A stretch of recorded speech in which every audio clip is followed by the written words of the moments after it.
नमस्कार जय जगन्नाथ मु सुमु आपण मानक स्वागत करुच्ची सुमुस किचन को। चलतु आज पणसर गोटे नुआ रेसिपी बनवा जो मानक पणस पसंद नुहे से मानक निश्चिंत भाव में रेसिपीटी भल लगे। प्रथमे तो पणस को भलसे मु काढ़ी नहीं से मंजी भलसे काढ़ी नबा परे चलतु ताकू भलसे ग्राइंडिंग करके से रस बाहर करदबा। तापरे गोटे फ्रेश क्रीम नहीं क्रीम को गोटे जगह को ढाली दबा।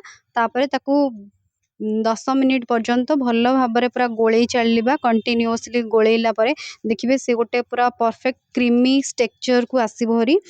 क्रीमी टेक्सचर को आसिला परे से आम कंडेन्स्ड मिल्क किसी ऐड करवा ताकू मध्य पकेकी 10 रु 15 मिनिट गोले चलवा कंटिन्यू गोलेबा जमती कि तार भी सी क्रीम सहित भल से मिसीज आउ गोटे परफेक्ट क्रीमी टेक्सचर आसब। देन पणस रस को पकेकी पुणी ताकू कंटिन्यूअसली गोलेबे जमती कि क्रीम सहित पणस रसटा भल भाव में मिसीज देखिपे भल से पूरा कंटिन्यू 15 रु 20 मिनिट आप गोले चलिए भल से गोलेला देखिपे तार कलरटा केमती देखा जाउची पूरा यही भाया कलर रहिले ही लुकटा आइसक्रीम रो भल देखा आउ पूरा देखिपे मार्केट रो आइसक्रीम कलर जमती देखा जाए कौन सी मु आर्टिफिशियल कलर यूज करिनी नेचुरल कलर ही मु करिची। देखिपे केते सुंदर देखा जाउची। एबे चलंतु ताकू गोलेकी भल भाव रे एबे आइसक्रीम रो बैटर टी रेडी हो जाइए। देखिपे केते सुंदर देखा जाउची आइसक्रीम टा। चलतु मु गोटे आइसक्रीम रो डब्बा नहीं से ढाली दबा। आपण पाखे जो भी आइसक्रीम मोल्ड थी आपड़ से यूज करें।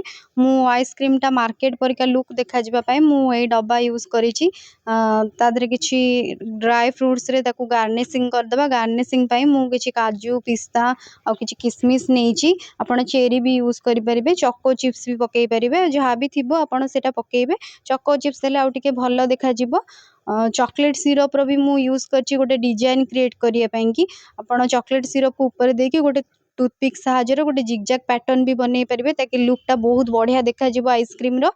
एबे वर्तमान मोर रेडी हो जाइछि आइसक्रीम।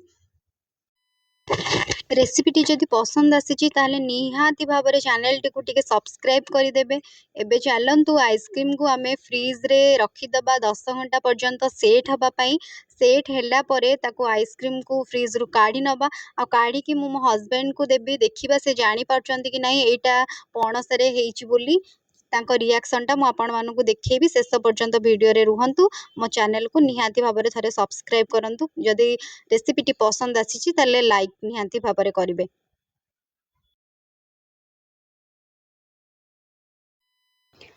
एबे चलंतु आइसक्रीम को फ्रीज रे 10 घंटा पई रखीदबा। 10 घंटा पर मु आपण मानकु देखेबी ता लुकटा केमिति मो हस्बैंड को देबी देखिबा से कौन कहउचंती देखिकी जानी पारचंती कि नहीं एटा पणस रे बनीची कि नहीं। चलंतु तांको पचारिबा केमती हेची। 10 घंटा हेई गलानी। एबे चलंतु फ्रीज रु मु आइसक्रीम काढ़ी नेची। चलंतु हस्बैंड को दबा और पचारिबा कौन हेची। Sumu, what is this? Jackfruit ice cream. अच्छा जैकफ्रूट आइसक्रीम एटा बढ़िया से देखी पारथुए या सेपटा को भला बनी चलते टेस्ट करवा और देखा केमती लगुच। चलो सुम गोटे स्पून टे आन